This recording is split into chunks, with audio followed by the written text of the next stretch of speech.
So I can confirmly say right now that the Mid-Season Invitational is probably the greatest ever League of Legends tournament that I have watched and talked about and witnessed as my few years of League of Legends personnel, I can say to myself.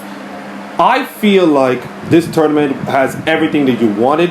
We got the matchups that we wanted. We got the narratives that have been spoken. We got the perfect format with the double elimination. We got virtually everything you want. And it also speaks to, how do I say this, the ignorance about Riot Games towards the fans and the personalities for years. Because I feel like if there's one tournament that triggers all of this, it was the 2022 MSI. And it was such a bad tournament. You got like Order getting beat up by Evil Geniuses in G2. You got RNG actually winning the tournament from home. You got the whole bug thing. And I think it also feels like the product of like, MSI is like a bad tournament. Like all those 60 best of ones and all kind of stuff. Whereas this tournament, the last two tournaments have been so refreshing to watch. It's like you got multiple best of fives every single day. You got, incredible matches up front. You got big narratives. You got probably the best matches. I feel like right now, the two best matches for the last 2 years are both from MSI. It's the JDG T1 upper bracket matchup, and I could say that Gen G BLG Grand Final was really good. And I know the 3-1 scoreline was kind of like, well, okay, 3-1, it's kind of like a Gen G win. No, go back and watch the games. I feel like BLG should have won Game 1. Game 2 was kind of a Gen G domination. Game 3 was a Lahen's game. And then Game 4 was kind of like, they got a weak-ass Nautilus. They're trying to backdoor. Didn't work. Gen G wins. So the 3-1 scoreline does not tell a lie of, like, it was such a great game. And it was such a great series. And it should have gone to 5, but who do I know? It was such a great series. And we have, like, the two best players, Knight and Chovy, at, I'm not saying peak of their primes, but pretty much like at the higher echelons facing each other for only the second time ever. And I said only the second time ever because for the last few years, Riot's format and the lack of hype and the lack of content around other players other than themselves has led us to the stagnation of like good League of Legends world. Because half the format would have been different years ago. We wouldn't have Knight versus Chovy 5 times over in the last several years. And the fact that we only have it twice this year at the new tournament, it just showcased to feel like, it reminds me of like the WNBA with the charter flights thing, that it took you like so long, really so long to do it. And it irritates a lot of people. It makes me a little bit mad because I care about women's sports just a little bit, but I care about, women's safety, of course. So it makes it just feel like you could have just done this earlier and it would have been like no problem. But the fact that you did it late, it just shows you that you just don't even care about it that much. And I care about League of Legends as much as the other persons. I know many people who analyze League of Legends and all the kind of stuff cares, but I really do care. In fact, Faker and Rookie have not even met. Like all those years of Faker and Rookie being so good and they have never even met to showcase how flawed the system of League of Legends Esports has been for the last several years. And I think, consider the circumstances we are dealing with the Saudis are taking over, the Esports winter being that everybody broke, and so many teams being cut down left, right, and center because of match fixing scandals. It just makes you feel like right now this League of Legends Esports system has been pretty much broken. Now, I, for one day only, is going to be the de facto commissioner of Riot Games. I will be the head person of Riot Games. And no, I am not going to fix the broken PCs on Vanguard. That is their mess they have to deal with. No, I will be overtaking the esports part of it. The thing that is driving people mad, the thing that is like, hurt a lot of people's souls, and I'm trying to fix it. I'm going to try to fix it as hard as I can. It will not be perfect, trust me, it will not, but I will decide to spend a couple of minutes talking about how should we fix the LoL esports system right now, and how it will make it better to all the fans, including myself, that we now have to deal with for the next couple of years.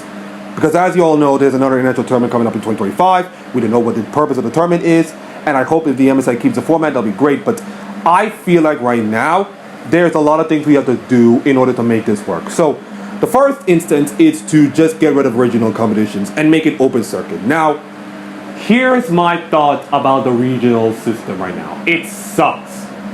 And if you want a perfect example of how bad the regional system, just look at LEC right now. G2 Esports are like the only good team right now that's capable of doing well internationally as well as domestically. And while Fnatic and Mad Lions can show up some licks, it just showcased that if G2 doesn't do well in their region, that means the whole region fails. It's the same thing with the LCS right now. I mean, years ago, the LCS used to have CLG and TSM and some great teams and have 10 teams. Now you have like 8 teams, and you're trying to fix the system, of course, with regionally, with different formats, of course, but it just makes you feel like, you know, the region as a whole does not done well. And also, like, NA celebrating victories over EU is like, we're just like celebrating these victories right now. Just like we're celebrating small ticks in a viewership number that doesn't even matter. So I'm just saying, let's get rid of the regional system and put an open circuit. Now, you're thinking to yourself, Akeem, how do you do that? I don't know. Like I said, I don't fix the problems that has already been broken. But I will do one thing sure. It's that I feel like an open circuit would be good for the regions. I would love to see G2 play against an LCK team, or play in an LCK league and be good enough to be a top 4. I want to see North America play against, you know, Vietnam and all that kind of stuff. I want this to be a little bit of an open circuit, you know, just like back in the old days with the IM Cindy's and the IPL 5s and all this kind of stuff. And with like the, you know, the Esports World Cup that is coming up, and as much as I hate to say it, I think the involvement of third-party tournaments have now given us the reason to make you feel like, wait a minute, third-party tournaments can exist. It's that the Riot Games decided to make their whole thing their own, and it stagnates, it makes it more radically bad as it used to be, so it just makes you feel like we're seeing the same crap over and over again. In the LCK, we see T1 and Gen G dominate for like 5 times in a row. In LEC, you see like G2 dominate. LCS have given us the 2, I'm gonna call it, worst LCS champions in the last 2 splits. And the LPL is probably the only competitive region, but it's like we don't care about the anyone's legends and the rare atoms and the Thunder Talk Gaming. We only care about Jing Dong Gaming and Top Esports and BLG. We're only care about the cream of the top. And I think we care more about it, so I'm gonna say this right now. If you can make this open circuit. Now, you can have the regional things. You can have the regional things, but you can have the regional things for qualifications. You can have those regional points and then use those points to qualify those teams to the international tournament. Just same thing with like Dota or or Valorant, of course. You know, make these regions feel open circuit and make them feel like real competition right now. Instead of just having a league that just feels so predictable, so boring, and just feel like we all knew who's going to win her by like 50 miles away, of course.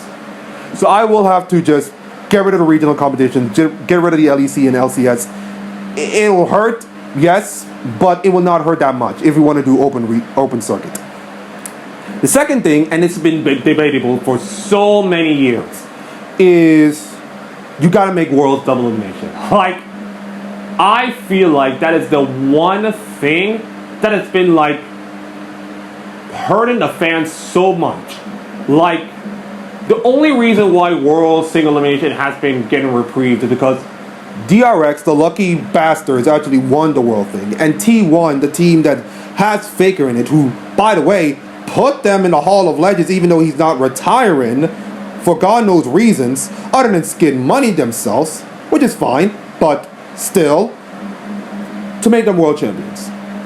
And I think I understand single elimination from like a viewership point of like one team wins, you're going through, one team loses, you're out kind of thing. But think about 2018 when we have KT Roster versus IG in one of the most epic matches in all the worlds, and we only get it once. That's it. We only get to see that matchup once. Rocks Tigers T1, greatest matchup in all of worlds, only one time. That's it. That's it. I mean, the fact that we only get these things once, it just makes you feel like, you know, we're missing something. We listen. The Mid-Season Invitational format change for double elimination showcased that you can put double elimination here and doesn't suck the narratives out of it. The BLG Miracle Run into the finals can work. G2 making heroes and dominate against Asian teams and put in a good position is also good. You can see some teams glowing up like PSG and all that kind of stuff. So it makes it just feel like if you put double elimination at Worlds, you can make this tournament great. And you can make this tournament more watchable. And you can make this tournament more redeemable. Now, listen. Listen, if you wanted to make double elimination work, you have to cut down the air days, okay? And you have to like, if you wanted to do this in different stadiums, fine. If your goal is to try to put it in different stadiums for money to do single elimination, fine. But I just feel like right now, if you do double elimination, you can do double elimination in 2 stadiums. You can do one half of double elimination and one half of the other double elimination in the O2 Arena for this year's Worlds. And I feel like right now, the single elimination is just like, it doesn't feel me right now. Because if you see like your favorite team gets eliminated, that's it, your team gets eliminated. Just imagine Chovy right now. Chovy is about to go to the Golden Road. His team is looking great. He has looked great. And all of a sudden, Gen.G gets lost by, let's say, a 4th seeded LPL team. And that was it. No Golden Road. That feels suckish. That feels so suckish. It's like it's like this whole narrative is just based on this one do or die game. And it just feels suckish. Now, do I believe double elimination has its flaws? Yes, I do feel like it has its flaws. But at the same time, it has its merits. The last 2 MSI tournaments just showcase that double elimination works. It just needs to be executed properly. And I feel like right now, this has to be the year that the single elimination has to die. It cannot go on like this. It cannot go on like this with the money being, I'm not saying money, with the money that is being transferred, of course, the other international tournament that are being placed, and the fact that the regions have not been great sometimes, it just makes you feel like, guys, if we could put double elimination, then maybe we can have a chance. Maybe we have a shot. Maybe we have a shot of like making the World Championship great. Because right now, it just makes you feel like the MSI tournaments. Can you believe it that years ago, the Mid-Season Invitational was kind of like a nothing tournament? A nothing tournament, you know, people are just like warming up, you know, playing loose, not caring about these things, and then focus on the Worlds. Now, the last 2 years, I see MSI as a legit international tournament with a single format change actually make it work.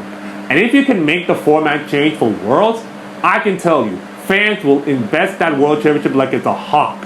You know, that will be the day that everybody will be watching League of Legends ever again. That'll be great.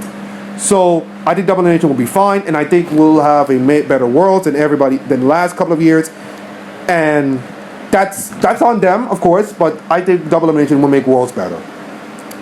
3 is to make the sport, grow the sport organically. Now, I think right now, the League of Legends has been growing for the last several years. But with the current system of like the LCS falling apart, the LEC is doing fine, but you know, it's kind of slowly grinding off. And you know, the LCK having money pissed off and all that kind of stuff, all the big companies pissing off with their money, giving them money and all that kind of stuff. It makes you just feel like, okay, how should we do? I said we go, but listen, I think Richard Lewis said it best, that we should grow the sport organically. And I think we've been taking the money and taking, but never give it back. Never invested strongly enough.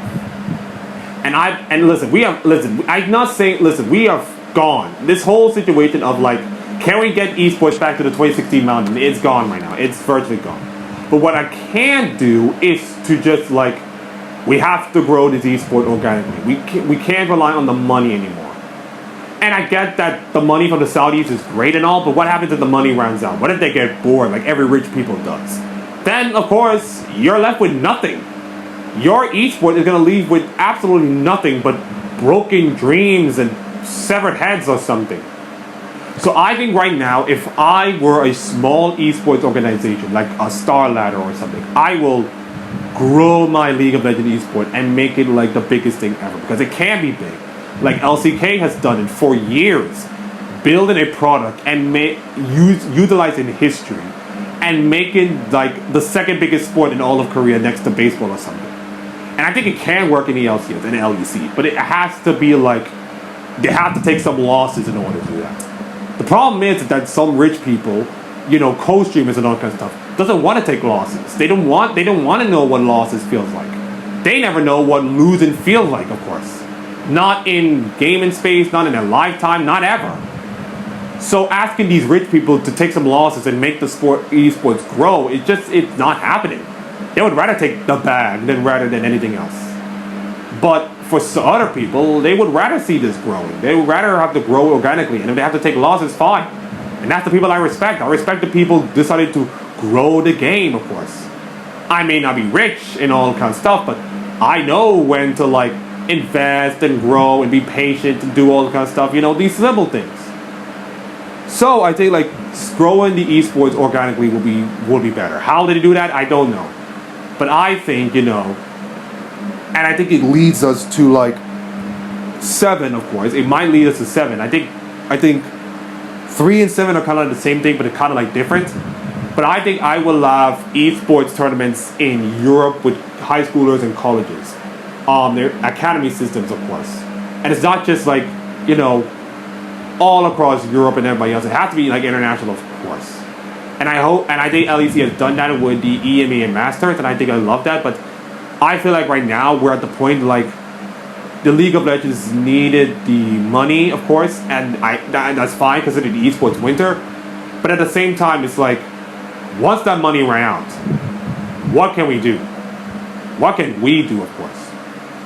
And I think they have to take the hard step of like building organically instead of just like being rich and all that kind of stuff, and make co-streaming a legitimate thing. Now, I believe that co-streaming is like the future of esports right now. You see Dom, you see Cajal, you see, well, not Monte Cristo. Monte Cristo always VOD reviews the games, but you see like, co-streaming becoming a big thing.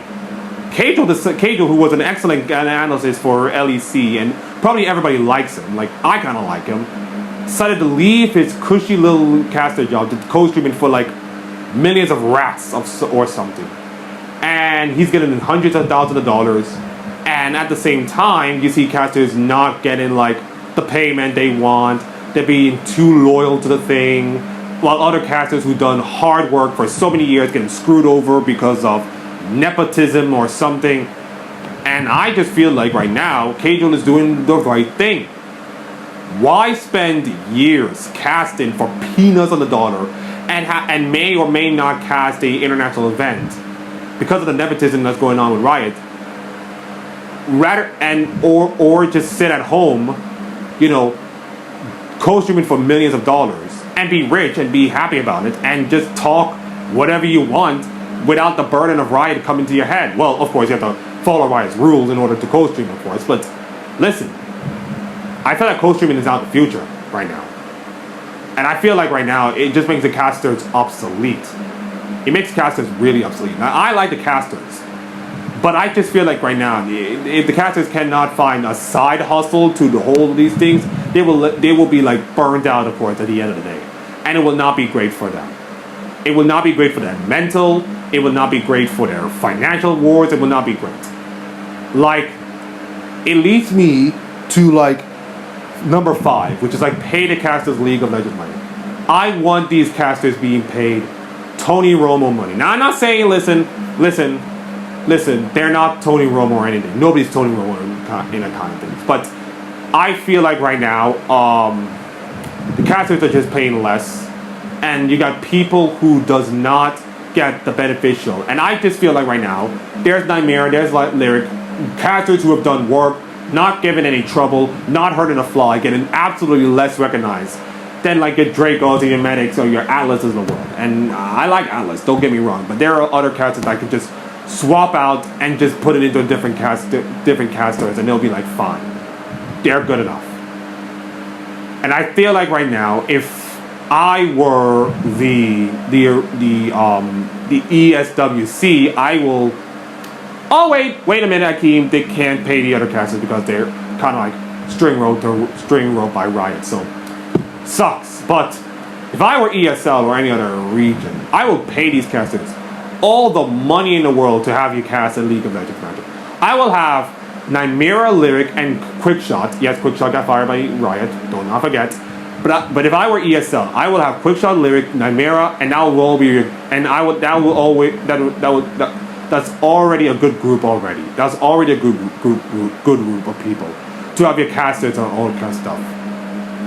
And I will pay them all the money in the world to make sure they'll be, financially secure for the next couple of months. The reason why this is not working is because Riot is just so strong right now to developing the game, balancing the game, spend all the kind of money on skins, and it just makes those casters feel like they gotta cast from peanuts. And I also told them that other than casual, what other casters does co-streaming at the same time? Yeah, you see casters co-streaming and do podcasts and all that stuff, but it just feels like they're just crawling back into the Riot space and they have to cast for little.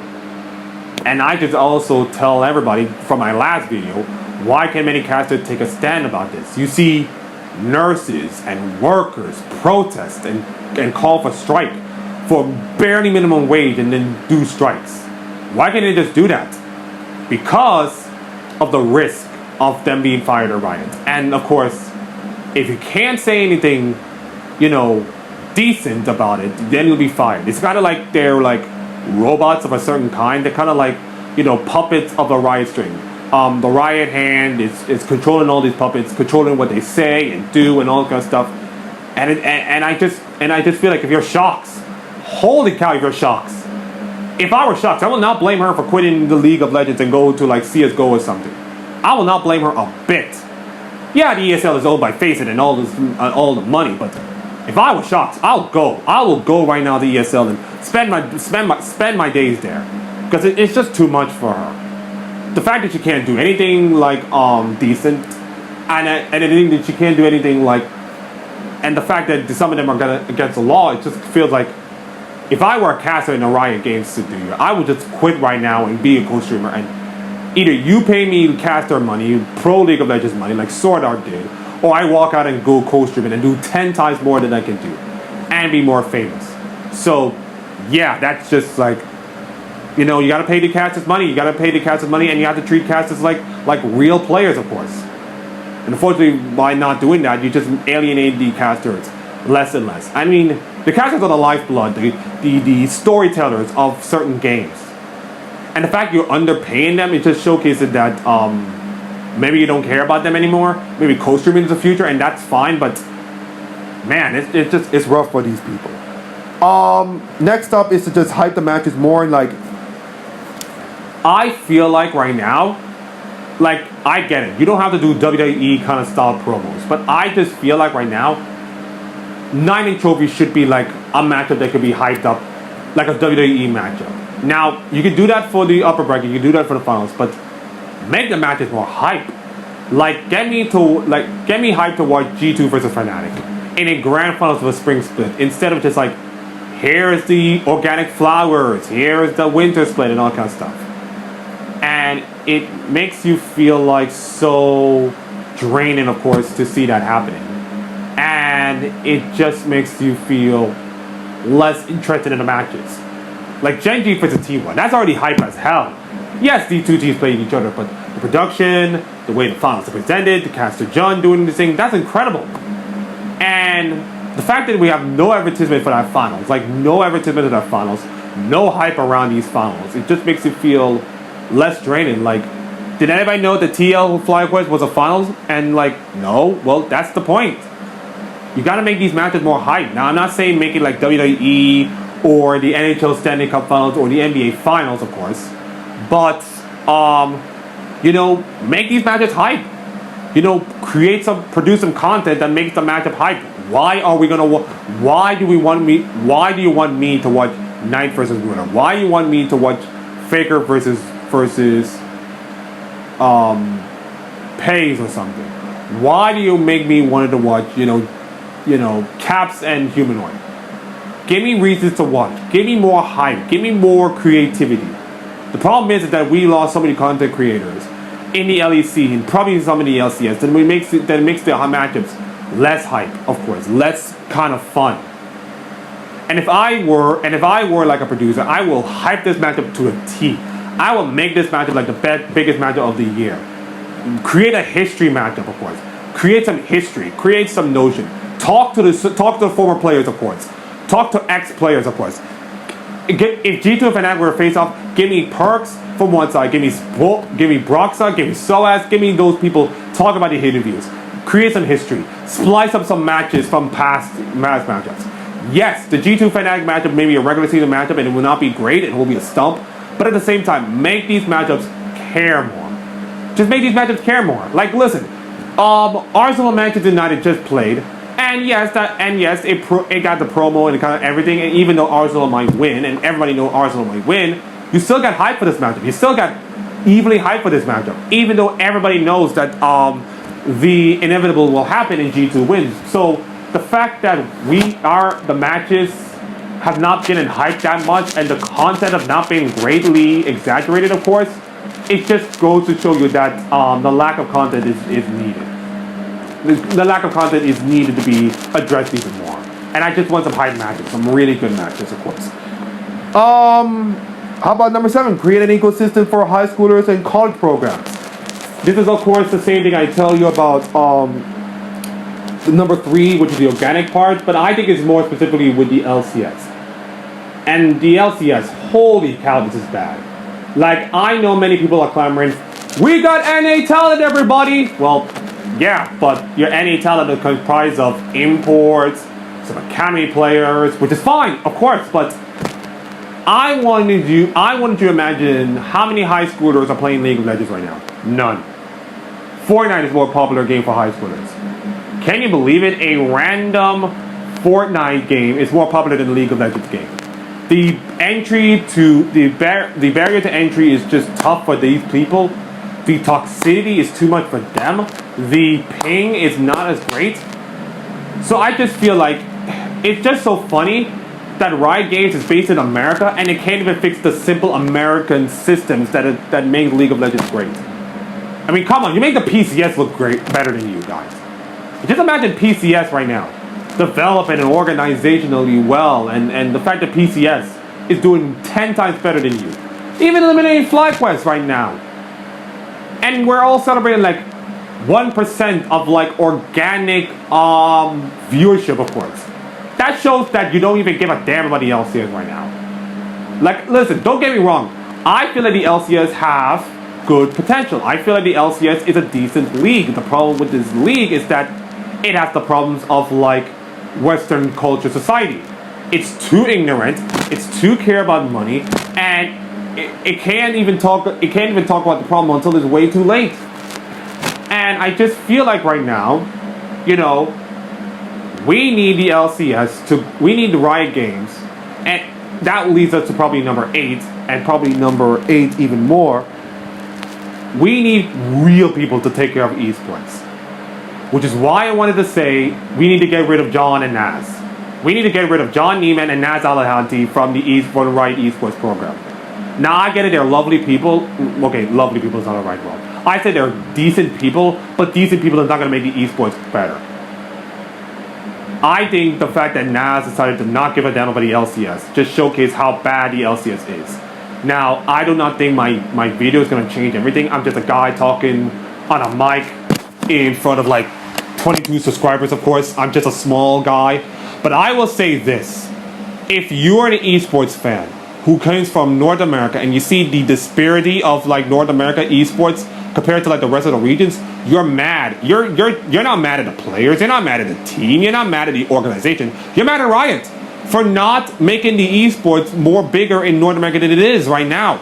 The reason why North America is a major region is because of like, you know, the continent itself, the popularity itself. I mean, listen, the reason why like NA is like a major region because of the popularity is because of the personalities. The personalities and the drive is what make LCS great. Not the games, not the wins, not the tournaments, it's the personalities. And when those personalities are gone, holy cow, it's going to be dry than toast. It's going to be the LCS is going to be dry as toast right now. No butter, no cheese, just dry toast. And it hurts really much. The Naz and John are not here to see. They can say all they want, but of course, actions speak louder than words. And the fact that you decided to put the MSI tournament in 2023 for double elimination years when all these complaints are happening, of course, on your feet, it just showcases a lack of responsibility. And it just makes you feel like right now, okay, get rid of these people. Get rid of these people. Now, I'm not sure if that will be the solution to the problem, getting rid of these people. I would also love to get rid of Mark Merrill, but that will never happen. So who am I to say? But I want some esports people. I want the Papa Smitties. I want the Freaks. Okay, Freak is probably like canceled right now. I want the Casuals. I want the Papa Smitties. I want Papa Smitty to be head of esports esports right now. I want Papa Smitty to be head of esports. The guy has lived and breathed esports from like LCK day one. Okay? The guy is a general manager of Flagways. He's a general manager of 100 Thieves. He has lived and breathed esports, okay? I will hire some former esports people who knows esports. I will hire Monte Cristo right now. I will hire Papa Smitty, Monte Cristo, Doa to run my esports content for Riot. I will make them take over Riot. I will have Monte Cristo speak out about how atrocious everything about Riot Games today. I want Monte Cristo to be the vocal voice of Riot Games. And fix the whole ecosystem. Because I feel like right now, if we get the right people for esports to talk about these things, we can fix, the circuit, the double elimination, and make co-streaming a thing, and make everything make sense, make it like a prize pool, of course, like organically make a prize pool, like crowd surfing, all kind of stuff. Make the little things work so that esports can be great. Listen, we cannot save the League of Legends system right now. It's already gone to the Saudis. It's too late for that. But what we can do is to fix the problems that we already have. I think the first rule of solving a problem is to just analyze the problem itself. And I believe that we can make esports great again if we can solve all these problems and, make esports great again. Make League of Legends esports great again. So that's my analysis, of course. That's my unscripted analysis, of course. If you like the video, please like this video. If you want to subscribe, please subscribe. Have a great rest of the week and happy summer, everybody. See you later.